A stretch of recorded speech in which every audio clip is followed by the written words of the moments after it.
David here. Long time, no talk. Hope you all are doing well. Before we get started with today's episode, I wanted to take a moment to open up personally. First, thank you to all my subscribers for your support of the pod and the channel as we have taken a big leap of faith this year. Sorry I've been gone for a while, leaving you all high and dry without any episodes. I've had a lot of things happen in my life.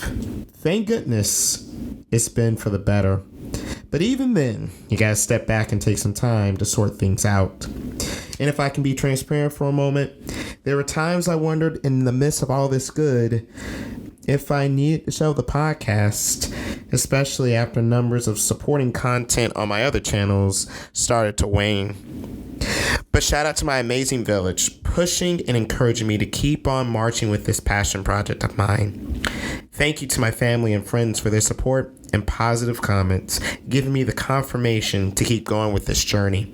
So after an unanticipated, longer than expected break, I'm back, and I'm returning with an awesome guest. I hope you guys enjoy his story. Lastly, stay tuned to our social media channels as we've got some big moves to announce in the coming days and weeks that I'm excited to share with you all. But for now, on with the show. Happy listening and enjoy today's episode. Hi, I'm Arjuna Kankipati. This is the Not Speeding, Just Qualifying podcast.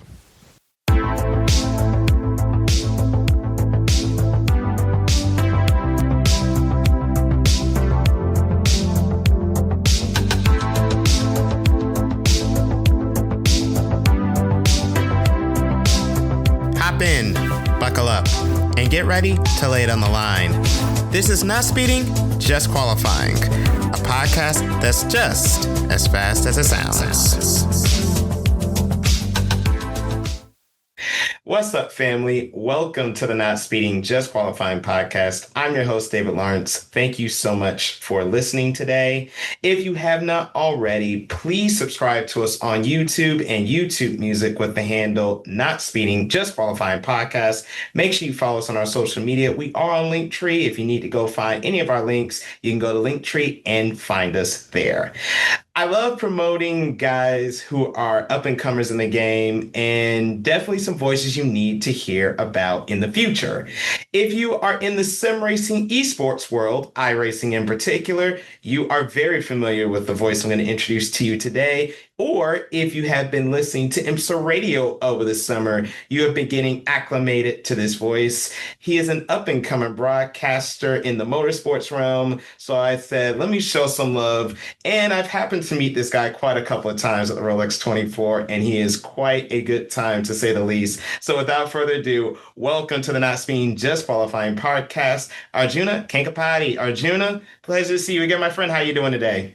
Good to see you again, and glad to take some time and talk about, I guess, my path to where I am now. Hey, and part of that path, we got to bring it up. You posted on your socials about a month or so ago. You just made quite the move. Coming all the way from California, you are now on the East Coast with us. Have you been adjusting living on this side of the U.S.?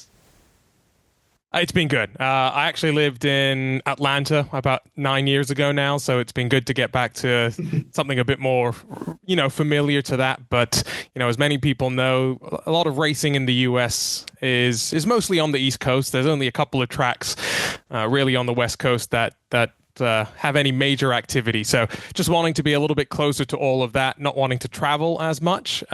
Definitely very excited to be based out of Charlotte now.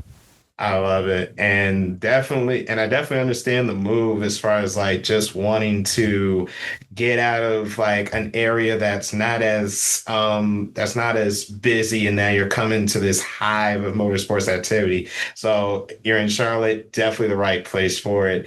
So as I mentioned, you're an up-and-coming broadcaster, Arjuna. Tell us about where your broadcasting passion came from. How did you get started in the broadcasting game? I think it's fair to say that anyone who knew me as a kid would not have expected me to become a broadcaster. Definitely wasn't on, the career roadmap by any means. And so I guess what happened was COVID.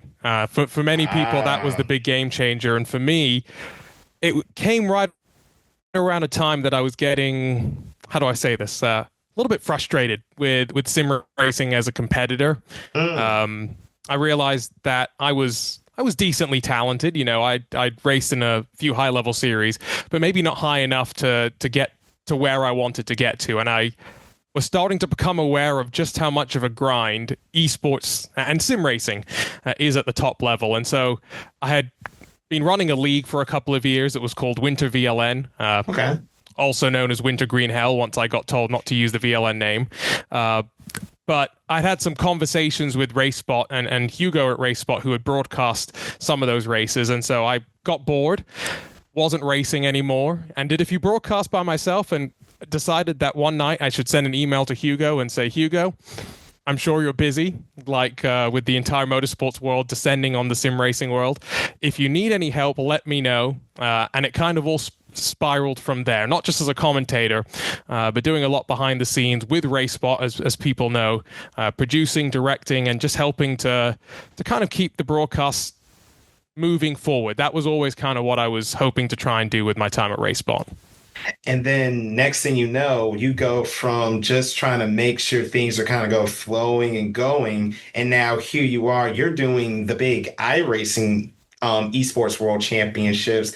Talk about just how massive it has been now that you have iRacing, one of the leading simulators of motorsports, in your ear, not only in your ear, but having you say, hey, come along, let's call a couple, hey, let's get you a voice, let's call some of these races. It was pretty cool. I'll say that. I wasn't someone that got into iRacing by watching the World Championships. I know there are a lot of people that did go down that path, and so, you know, I feel fortunate to have been able to welcome some people into the sim racing community with, I think the only World Championship that realistically I haven't done is eNASCAR. I've done Rallycross, World of Outlaws, Porsche, IndyCar. I'll count IMSA kind of as one of those world championships as well. So I've covered the gamut with the exception of eNASCAR. I got into iRacing because of people like Empty Box.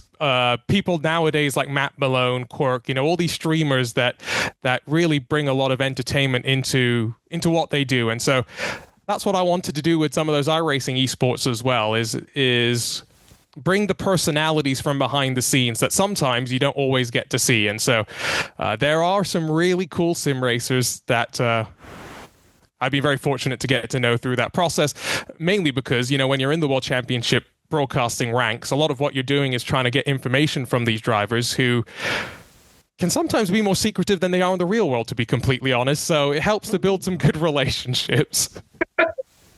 And that's going to be key. I want to come back to that in a little bit, but through iRacing, through RaceSpot, you found a unique niche, because after you were doing Porsche Mobile and Super Cup, we found your voice in the real life Porsche Carrera Cup Asia Pacific. Am I wrong to say commentating on the Porsche Super Cup was a real key in getting you in that opportunity? Kind of. It's a little weird because as much as you would think it's Porsche and Porsche, that's not necessarily how it came about. The reason that I got the nod for the Porsche Carrera Cup Asia this season was because of what I've been doing with IMSA Radio. And a lot of that, you know, goes through the great team at Radio Show Limited, who, you know, anyone that's listened to an endurance race in the last 25 odd years has heard John's voice and the collection of crew that have come and gone as well. So it kind of came a little bit more from that, but it has been really just wild to think that, you know, 5 years ago I was not really thinking about commentating at all. A couple of years ago I did the Porsche Super Cup, at least on the esports side, for the very first time. And yeah, this year getting to commentate, and next weekend I'm commentating on the Carrera Cup Asia during a Formula One weekend, which, you know, that's going to be very cool for me to kind of say, you know what, I got to commentate on a Formula One weekend. Insane. And by the way, the John you're referring to, John Hindhaugh, if you are an American sports car racing fan, you are no stranger to his voice, especially on the radio waves. So with that being said, I do have to backtrack a little bit. Of course, I mentioned in your intro, you started with IMSA Radio this summer. how did you find yourself to Radio Show Limited? How did that opportunity come that you did get to Porsche Carrera and now doing the IMSA series? It all comes from RaceSpot. And so really, I've got to give a big thank you to Hugo and Will. Hugo Calmon and Will Vincent, who have been the two driving forces for RaceSpot in the last decade plus that they've been operating. When COVID happened, John and the entire Radio Show Limited team came in and were doing a bunch of the eSports broadcasts. And so I kind of got exposed to them a little bit. I would do the pre-show for an iRacing special event. I still remember Petit Le Mans. I think that was one of the first ones that I did. And we throw over to John and the Radio Show Limited team to take the entire race broadcast. Well, the next year, as they go and have their commitments in the real world, there needs to be a few more of us sim commentators that jump on and help out. So I got a chance to do, I think it was the iRacing Nürburgring 24 in 2022, where effectively I was part of the RSL team for the very first time. And then fast forward a couple of months to the Porsche Sports Car Together Fest in Indianapolis. It was my first ever eSports in-person event. I was there working with Porsche and Gran Turismo, but I got to meet even John in person for the first time as well. And so I think that is very helpful. Anytime you get to meet someone in person and they remember your face, you get a chance to stand out a little bit. I think that was kind of one of the key moments to coming full circle this year and being able to join the IMSA radio team. And I have to say this before too long. You have probably managed the holy grail, because if you are at an IMSA race, you know how hard / how tough it is to see John's race. No, and I'm joking in all seriousness, but John's always in the booth. He's always up top with the eye in the sky. So he does come down, but you really got to be able to catch him if he does come down. So, Arjuna, now that you've gotten this season of IMSA Radio, let me ask this, in your last 5 years of broadcasting, what are some of the similarities and differences between sim and real world? Kind of take us into the context of kind of like the prep and just the execution of both.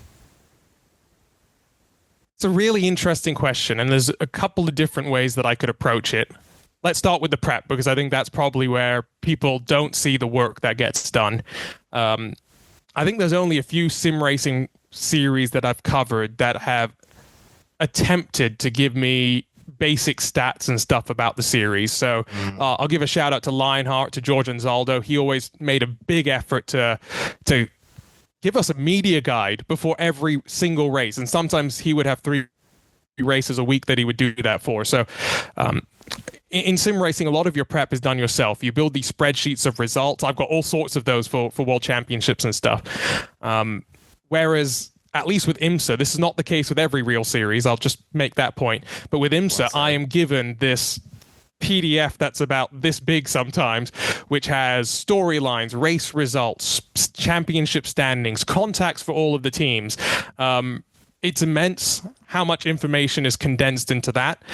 And then on top of that, Racing Insights will always send us a bunch more information as well. So I'm quite fortunate that for at least IMSA, things are handed to me a little bit more than in other series.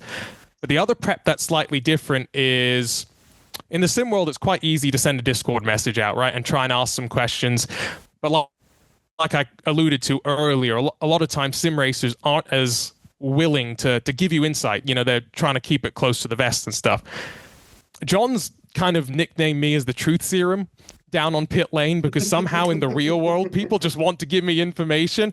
I wish I could take credit for this, but I think the IMSA paddock in particular, when you get on site, and this is both for doing your prep and for during a race itself, they are so helpful. I mean, I don't think I've ever asked a question and being given a non-answer. Now, sometimes I'm given a half answer where they aren't allowed to tell me the full story, but they'll give me just enough that I can, move on with that. But it's been amazing just how much insight these real teams have been giving me down on pit lane. So that kind of covers the prep and sort of touches on what the teams and people are feeding me.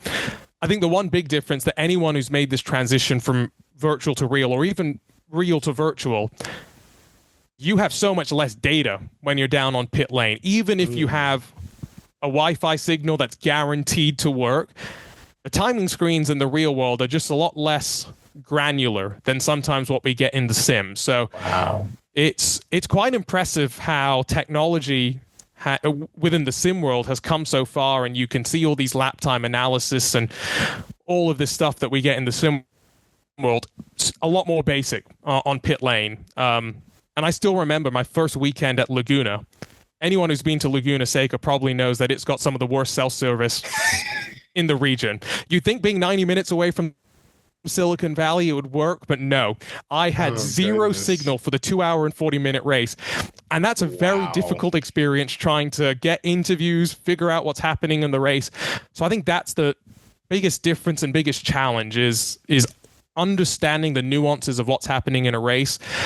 I'm quite, it's not easy, but I'm familiar with how to do that in the sim world. It's something I'm still learning on the fly out there in the real world. Oh man, you threw me for a curveball when you said Laguna Seca of all places has no dependable Wi-Fi. That is insane. Not just Wi-Fi, no cell signal as well. It's great. No. Oh my goodness. Racetrack Media Chronicles. You heard it here first, kids. That's a series in and of itself. Oh man, trust me, I might have to get on that at some point. So Arjuna, let's look ahead a little bit more. You've already been promoting the IMSA eSports Global Championship with you on IMSA Radio. I have no reason to believe you won't be back when the series does its stint in November. But looking forward, 2026, what are you looking at for next year and even beyond 5 years? Where do you continue to see yourself as you keep working this trajectory? That's a great question. And I guess one that I'm trying not to commit to anything. I think what I've realized in these last 5 years is that nothing's a straight line. And so you kind of end up where you're meant to be. And so right place at the right time is what I'm hoping for. Next year, I'm hoping that I'll be back with IMSA again. Mainly so I can tick off Daytona and Sebring, because I think those are the two races that I missed this season, really, that I really would have loved to be at.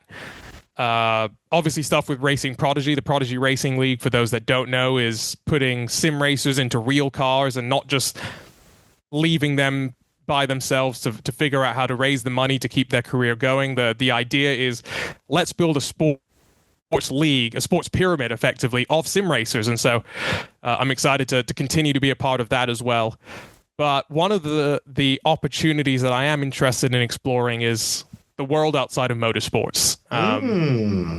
Motorsports obviously is pretty busy on the weekends, but that leaves a lot of time in the week that maybe I can start to explore some other sports and stuff like that. I love telling stories, and there are stories across all the sports. And so I think that's definitely something that if you ask me 5 years from now, what are the things that maybe I want to do? I want to work in Indy 500. That's top of the bucket list without a shadow of a doubt. But there's a lot of other things in other sports that I'd be pretty excited to go and explore as well.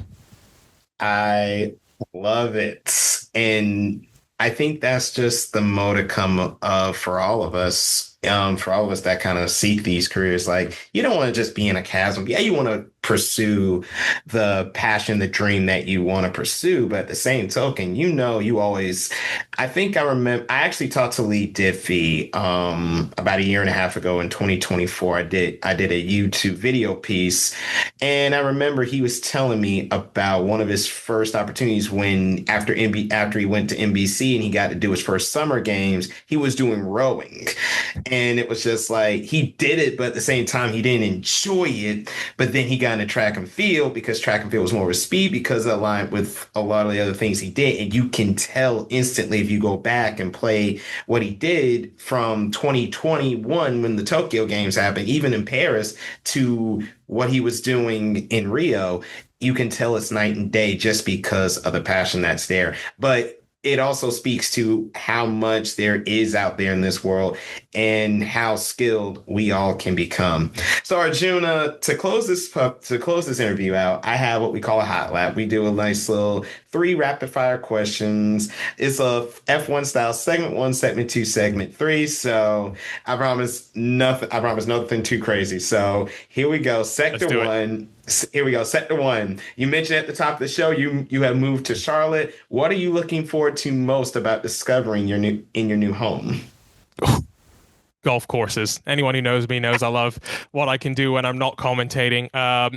Yeah, golf. There's some great golf courses, not just in North Carolina, South Carolina as well. So let's put that as number 1.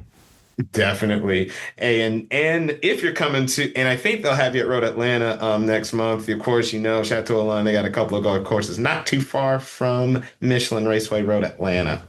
Sector 2, if there was a sim competition you've covered that you would like to make a real world event, which one would you choose and why? Now, okay, I have this. I know it's rapid fire, but I have to ask the question: are we talking about things that don't exist in the real world, or are we talking about things that don't exist in the real world? Glad you asked. Okay, because yeah, I sometimes separate sim racing from esports racing, and I'm going to go straight to esports racing. I'm doing something tomorrow with VCO, which we call the Esports Racing League, where it's not just on one simulator; it's on 6 simulators. So I love this idea of. Maybe not that, but let's go with what could you do if you could do one race at like a Bathurst, another race at a Nordschleife, and then end at Daytona, all in 3 different cars as well. Let's do that. I would definitely pay to see that one. Teleportation. Where are you? Hurry up. We need you invented ASAP. And Sector 3, I ask this to every guest I have. It's really become a staple of my hot laps. Motorsports related or not. And I think you might have answered this, but I want to see. It doesn't have to be commentator or racing related. What is the biggest item on your bucket list right now? Work the Indy 500. Yeah, this last weekend, hearing my voice around the speedway is a feeling that I can't quite put into words yet. The only thing that will surpass that is the day that I work a 500. So, yeah, let's that without a shadow of a doubt, number 1.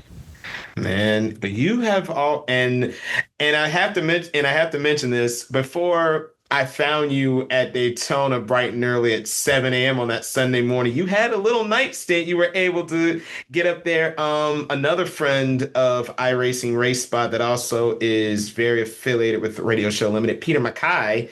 You and him shared some time in the booth on the mic during the late night hours at Daytona. So you kind of hit Daytona, but I do definitely get what you're saying. You want to make sure you're on that pit road in the middle of it.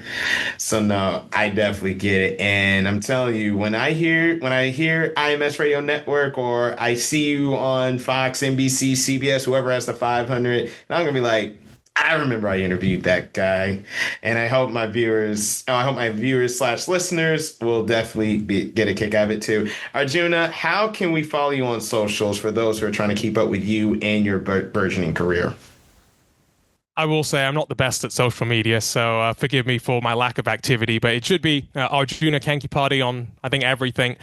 Instagram's the one that I tend to post the most just because it's easy to do stories, and I don't care too much about those. So yeah, follow me on Instagram. That's where you'll see the most behind the scenes. Well, definitely make sure Arjuna socials are in the show notes in the description to the episode. Arjuna, this has been a blast, my friend. I'm glad you have taken this opportunity by the reins, and I really can't wait to see where you go next. Arjuna Kankipati, thank you so much for joining me today. Really has been a blast. Thanks for having me.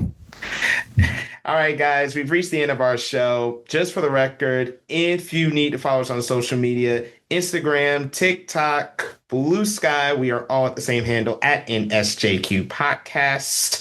Make sure, you subscribe to us here on YouTube and YouTube Music. Stay tuned. We will be expanding our reach to some other podcast platforms in the near future, so stay tuned to our socials for that. If you guys want to follow me on my personal socials, the links to those those will be in the description box to this episode. Thank you all so much for joining us for another episode of the Not Swinging Just Qualifying podcast. Until next time, I'm David Lawrence, and remember, you're not living life to the fullest until you're going flat out. So long, everyone.